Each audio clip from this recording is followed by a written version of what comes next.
আছি তোমার সাথে। বিএনপির ভারপ্রাপ্ত চেয়ারম্যান জনাব তারেক রহমান কর্তৃক উপস্থাপিত রাষ্ট্রকাঠামো মেরামতের রূপরেখা ৩১ দফা বাস্তবায়নের মাধ্যমে সাম্য, মানবিক ও সম্প্রীতির বাংলাদেশ গড়ার লক্ষ্যে চট্টগ্রামের পটিয়ার কোলাগাঁও ইউনিয়নের জনসাধারণের মাঝে ৩১ দফা লিফলেট বিতরণ ও গণসংযোগ করেন চট্টগ্রাম ১২ পটিয়া সংসদীয় আসনের মনোনয়ন প্রত্যাশী গাজী মোহাম্মদ সিরাজুল্লাহ।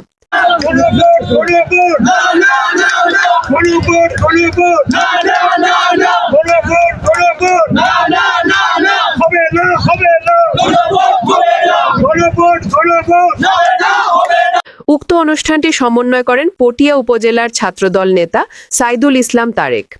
এতে আরও উপস্থিত ছিলেন কুসুমপুরা ইউনিয়ন বিএনপির সাবেক সহসভাপতি আব্দুর রহিম, নুরুল হক, সাবেক সভাপতি পটিয়া সরকারি কলেজ, মোহাম্মদ সজীব বাঙালি, সভাপতি চট্টগ্রাম মহানগর ছাত্রদল, মোহাম্মদ সাব্বির, সাবেক যুগ্ম সম্পাদক চট্টগ্রাম মহানগর ছাত্রদল, কাজী মোজাম্মেল হক, সাবেক যুগ্ম সম্পাদক চট্টগ্রাম মহানগর ছাত্রদল, মিজানুর রহমান, কোলাগাঁও ইউনিয়ন ছাত্রদলের সাবেক সভাপতি, মোহাম্মদ রিয়াদ, পটিয়া উপজেলা স্বেচ্ছাসেবক দল, মোহাম্মদ খোরশেদ আলম, মোহাম্মদ সাজিদ, মোহাম্মদ তামজিদ, মোহাম্মদ ইব্রাহিম, মোহাম্মদ জায়েদ ইকবাল, মোহাম্মদ হৃদয়, মোহাম্মদ আবিদ, মোহাম্মদ তামিম, মোহাম্মদ শাহিদুল আলম, মোহাম্মদ ওয়াহিদ আরও উপস্থিত ছিলেন অত্র ইউনিয়ন বিএনপির সকল অঙ্গ সংগঠনের অসংখ্য অন্যান্য নেতাবৃন্দ।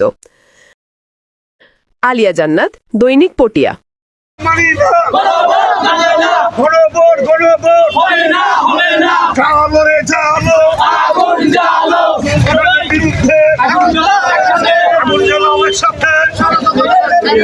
ভবিষ্যতে সরকার হবে, সেই সরকার হবে বিএনপির সরকার, সেই সরকার হবে গণতন্ত্রের সরকার।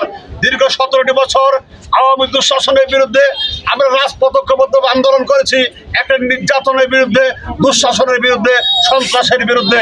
তাই বিএনপি ক্ষমতা আসলে আমরা আপনাদেরকে পটিয়ায় অঙ্গীকার দিতে চাই, পটিয়ায় কোনো চাঁদাবাজি হবে না, কোনো সন্ত্রাস হবে না, পটিয়াতে কোনো মাদক ব্যবসা চলবে না। প্রিয় ভাইরা আমার, আমরা প্রত্যেকটা ঘরে ঘরে আমাদের প্রিয় নেতা জনাব তারেক রহমানের নির্দেশনায় আমরা লিফলেট পৌঁছে দিচ্ছি, মানুষকে বোঝাতে চেষ্টা করছে। আপনারা জানেন একটা চক্রান্তি মহল এই নির্বাচনকে বানচাল করার জন্য একটা নির্বাচন হলো অনুষ্ঠিত সামনের দিকে, আবার একটা নির্বাচন নিয়ে পায়তারা চালাচ্ছে। আমরা তাদের পৌঁছে করতে চাই, বাংলাদেশের মানুষ 84% মানুষ বিএনপি, ওই মৌলবাদ আমাদের রাস্তায় হবে না। যত ষড়যন্ত্র করেন, বাংলাদেশের প্রতিটি মানুষের মনে হৃদয়ে তারেক রহমানের কথা আছে, ধানের শীষের কথা আছে। আর ধানের শীষের প্রার্থী তাকে নমিনেশন দিবে, আমরা তার পক্ষে অবশ্যই কাজ করব, আমাদের বিজয় সুনিশ্চিত হবে। পটিয়া বিএনপি ঐক্যবদ্ধ আছি, আমরা দুঃশাসনের বিরুদ্ধে আমরা প্রতিরোধ করে তুলবো। এটুকু বলি, কোনো ভোট হবে না।